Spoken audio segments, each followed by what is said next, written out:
Hey everybody, welcome back. This is Retro Challenge Gamer, and we're back with Megaman Rock and Roll. And yeah, the 1d8 dice gave me quite a doozy for a first level. So without further ado, we are actually going to go after Missile Man. And this level, I'm going to have to explain it as we go. And it actually further accentuates the point that I made in the intro level that the play control is a little janky. This is me coming off of other fan games and official games. The play control is a little off. The physics, at least, is off. So we start off, well, with instant death parachuting spikes. So I do like that this whole area comes back again later in the level with some extra additional bits to it. But first, they're trying to introduce to you all the gimmicks of the stage right off the get-go, of which the most janky of which is these conveyor belts. The first few times I went through this area, I actually had made a lot of mistakes, and I lost a lot of health trying to do it. Here, just don't even stop. Just keep going. As soon as you get on screen, make the move to the right side. Oh, and be careful not to go stray too far that the conveyor belts just run off with you.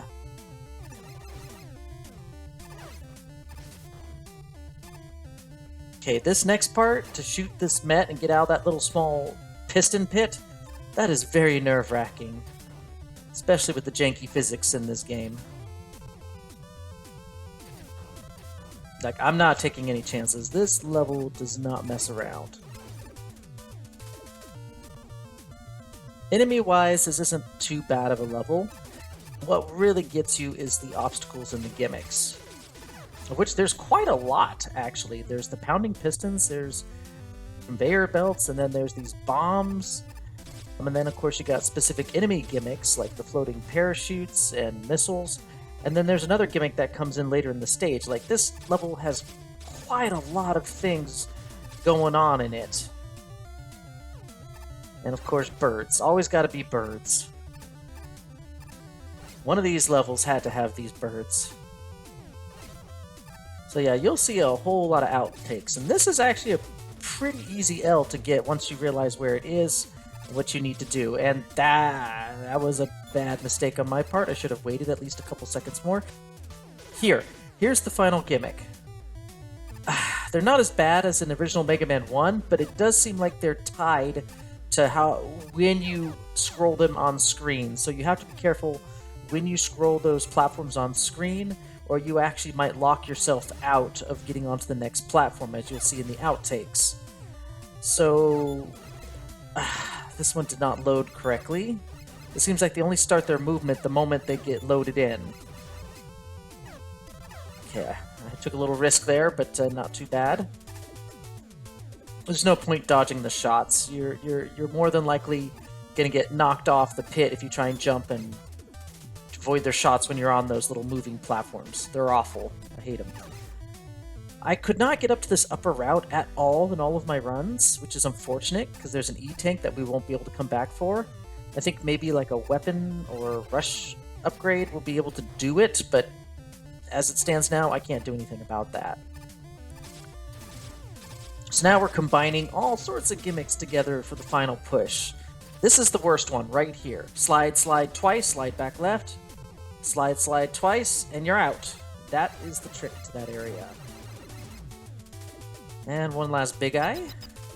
And we're on to Missile Man, which, despite my outtakes that you'll see, is actually kind of a simple boss.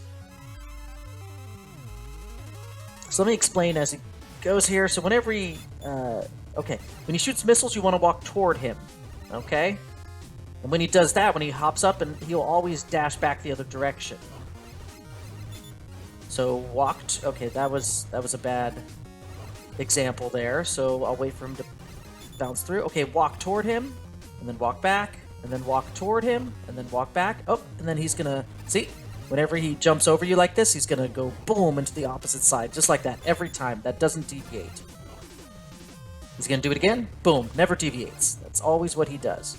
Walk toward him. Okay, so just slide under him. Don't try and jump over him. Okay, walk toward him. Walk toward him. So that way the explosions happen behind you and not in front of you or on top of you. And then make sure you kind of walk back just to give you at least a little bit of breathing room in case he wants to dash at you. Whew, okay. Oh, one of these levels down. Alright, we have finally made a foothold in this 8 robot master roster. And what are we going to get? I bet you it's going to be the missiles. It seems like the obvious choice. I highly doubt Mega Man's going to turn himself into a projectile, although that would be a cool weapon ability. A movement type of ability where you change yourself into a missile. But yeah, it's a missile ability which you can direct. And it's a barrier removing weapon. Okay, so I got the barrier removing weapon right off the bat. Cool. That might actually help in other levels. So, yeah. This level completely highlights jankiness of the play control and the physics here. There were some jumps I missed that I should have made. The conveyor belts, getting on and off of them, trying to maneuver in midair while being under the effect or the force of conveyor belts. There's just something off. Oh, I think I just saved over my son's save file. Oops. He'll forgive me. He'll forgive me if he just has to start over. My bad. Anyway, but yeah, this just highlights the problems with the play control and the physics this level. But anyway, that's enough. I hope you enjoy the outtakes. So until the next video, see you all later, and stay retro. Okay, so this first outtake just goes to show how bad the ledge detection is on the physics. And here's that little pit I was talking about. Yeah, you actually have to shoot him and jump out in one smooth movement. And the rest of the outtakes that aren't the boss are here, and dealing with the terror that are these platforms. I hated them from Mega Man 1, I hate them here. And the fact that their movements, the movement patterns don't start until they spawn on screen can totally mess things up. Okay, I actually was wrong. There was actually one last outtake right here as I was trying to figure out that section. And then the rest is just learning the boss. Once I started figuring out that you don't try and jump and slide over his missiles, well, jump over the lower one, of course, but other than that, you walk toward him. The rest of it actually became pretty simple. The thing that actually tripped me up the most was, of course, oh, here's another outtake. I actually put these out of order, look at that. But yeah, most often than not, that little jumping across the platform is what caught me more than anything. Like, for some reason, I wanted to jump into it when I should have been sliding underneath it. And sometimes the back burner of his dash can actually reach pretty far with its hitbox, so be mindful of that too. Overall, not bad.